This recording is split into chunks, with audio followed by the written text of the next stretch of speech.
Prayers of our Divine Mother. Our Divine Mother says, like the child who does not reason and has no care, trust thyself to the Divine, that His will may be done. With love and blessing, says our Divine Mother.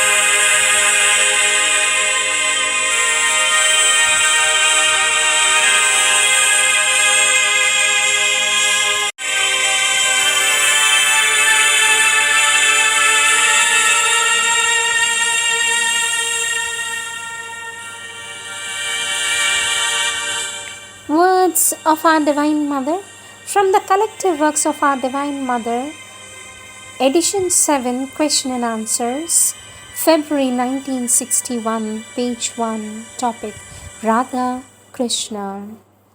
Our Divine Mother says, for there is concealed behind individual love, obscured by its ignorant human figure, a mystery which the mind cannot seize, the mystery of the body of the Divine, the secret of a mystic form of the Infinite, which we can approach only through the ecstasy of the heart and the passion of the pure and sublimated sense, and its attraction, which is the call of the divine flute player,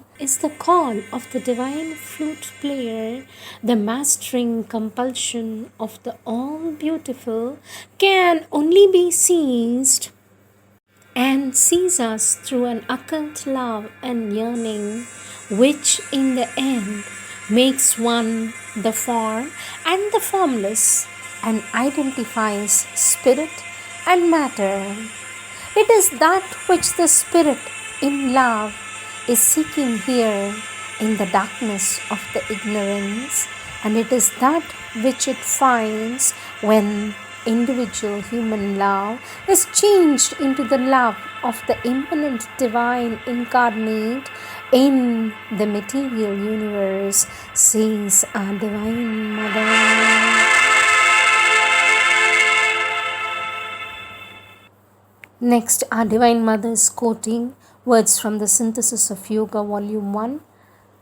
Our Divine Mother says, Krishna, the divine flute player, is the immanent and universal divine who is the supreme power of attraction. And Radha, the soul, the psychic personality, answers to the call of the flute player. I am asked to say something this evening on the Radha consciousness, that is to say, in essence, on the way in which the individual soul answers to the call of the divine. But it is exactly what Sri Aurobindo has described in this chapter. It is the capacity of finding Ananda in everything. It is the capacity of finding Ananda in everything by identifying oneself with the one divine presence and by a total self-giving to this presence. Our Divine Mother says, so I do not think I have to add much. What I might say would limit or diminish the totality of this experience. This experience, says our Divine Mother, is capable of changing everything into a perpetual ecstasy, because instead of seeing things in their discordant appearance, you see everywhere only the divine presence, the divine will and the divine grace, and every event, every element, every circumstance, every form changes into a way, a detail by which you can approach the divine more intimately and more profoundly. Our Divine Mother says the discordance disappear, the ugliness vanishes. There remain only the splendor of the divine presence in a love radiating in all things. Evidently, from a practical point of view, one must be capable of remaining in a constant and unshakable height if one is to be in such a state without exposing oneself to rather unpleasant consequences. Probably it is for this reason that people who wanted to live that state withdrew from the world and found the universal contact through nature. Our Divine Mother says, I must say, without meaning to be unpleasant to man, that it is infinitely easier to realize this state of consciousness when one is surrounded by trees and flowers and plants and even animals than by human beings. It is easier, but it is not indispensable. Our Divine Mother says, if you want the conditions to be truly integral, you must be capable of having it at every moment in the presence of anybody and anything. There are numberless legends and stories that of Prahlad, for example, which we saw recently, that illustrate the point. I am not merely convinced, but I have had myself quite a tangible experience that if in the presence of a danger, an enemy, or a bad will, you are able to remain in this condition and see the divine in everything, the danger will have no effect. The bad will not be able to hurt you, and the enemy will be rather transformed or else run away. It is a sure fact, but I add one small word which has its own importance. You may not seek this state or this consciousness with a motive, seek it because it is a protection or an aid. You must have it sincerely, spontaneously, constantly. It must be a way of normal living, natural and effortless, then it is effective. But if you try to imitate the moment in the least with the idea that you will get such and such result, it will never succeed. You might say in your ignorance, oh, I was told so, but it is not like that. The reason is that there was insincerity somewhere. Otherwise, if you are truly sincere, that is to say, if it is an integral and spontaneous experience, it is all powerful. If in looking into the eyes of someone, you can see there spontaneously the divine presence, the worst moments will vanish, the worst obstacles disappear, and the flame of an infinite delight will awaken at times in the other as well as in yourself. If there is in the other the least possibility, just a little crack, the bad will, that shines out. Sweet Mother, has the worship given to the goddess Durga and goddess Kali any spiritual value? For this, our Divine Mother says it depends on who does the worship.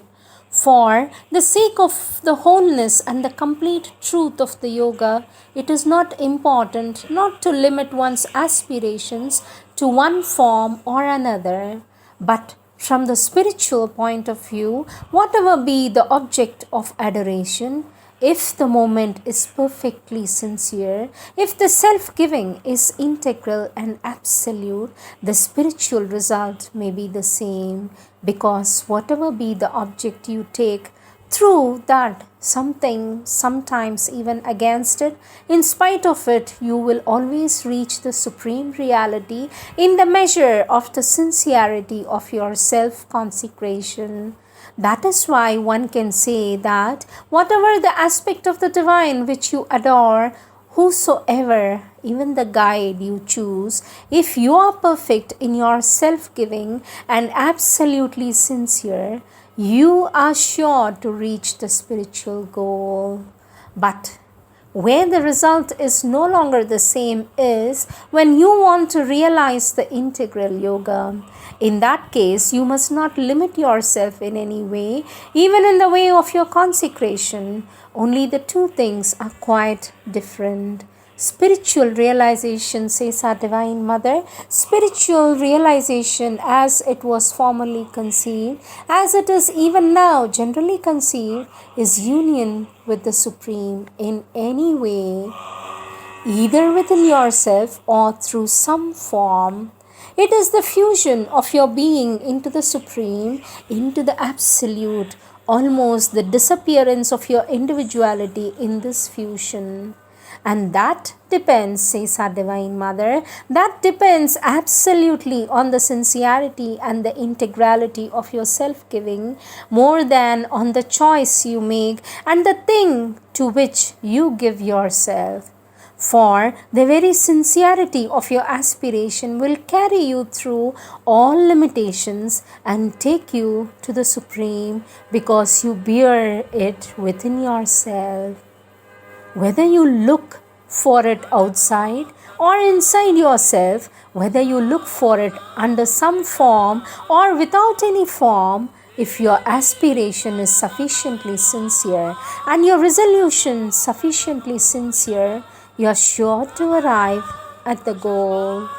But if you want to make the complementary movement of which Sri Aurobindo spoke, that is to say, turn back to the external consciousness and the external world after realizing the union in yourself and transform this consciousness and this external world, then in that case you cannot limit yourself in any way, for otherwise you will not be able to fulfill your work.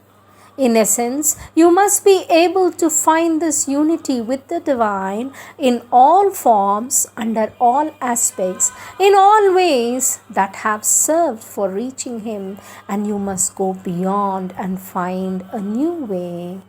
There is the first point that you have to make clear in your thought, and this point is of capital importance, is this: you must not confuse the integral yoga. Our Divine Mother says you must not confuse the integral yoga with other spiritual realizations that may be very high, but which cover a limited field because they have a moment only in depth.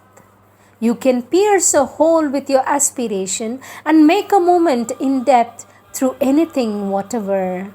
All depends on the intensity and the sincerity of your aspiration, on the sincerity, that is to say, on the measure in which your self-giving is complete, integral, absolute. Our Divine Mother says, but that does not depend on the form you have chosen. Which you will necessarily be obliged to pass through and reach what is behind.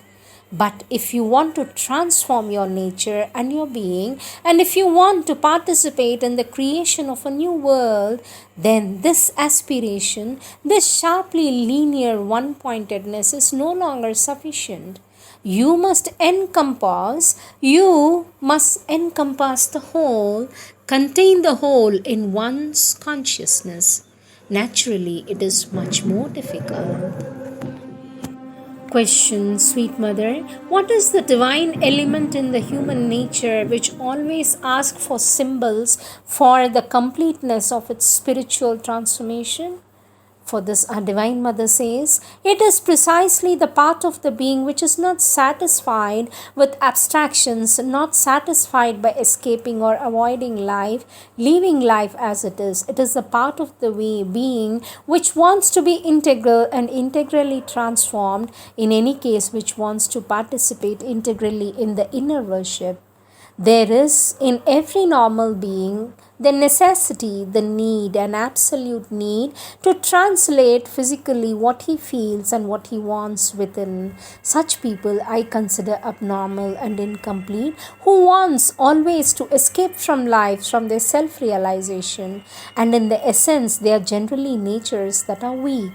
But those who have strength and force and a kind of healthy balance in themselves feel an absolute need of realizing materially their spiritual realization. They are not satisfied.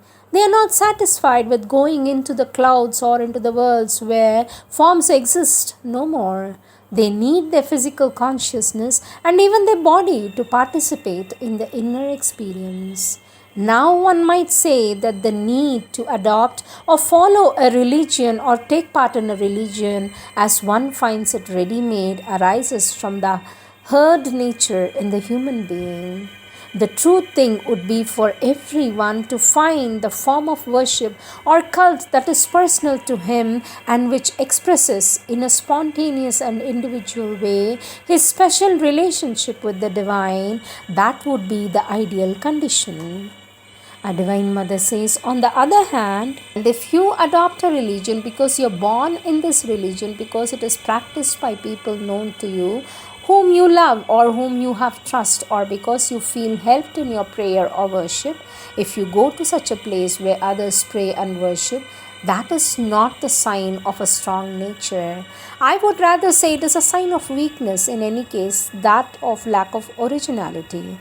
But if you want to translate into forms of physical life your inner aspiration and worship, that is quite legitimate, and it is much more sincere than one who cuts himself into two, who lives a physical life in a quite mechanical way and ordinary way, and one when he can, when he has time, or when he takes a fancy to it, withdraws into himself and runs away from the physical life and retires to the height, more or less to find his spiritual delight. One who tries to make of his material life an expression of his highest aspiration is certainly of a nobler, of a more straight and sincere character than one who cuts himself into two, saying that the external life has no importance and it will never change. One must accept it as it is, and essentially it is the inner attitude alone that counts, says our Divine Mother.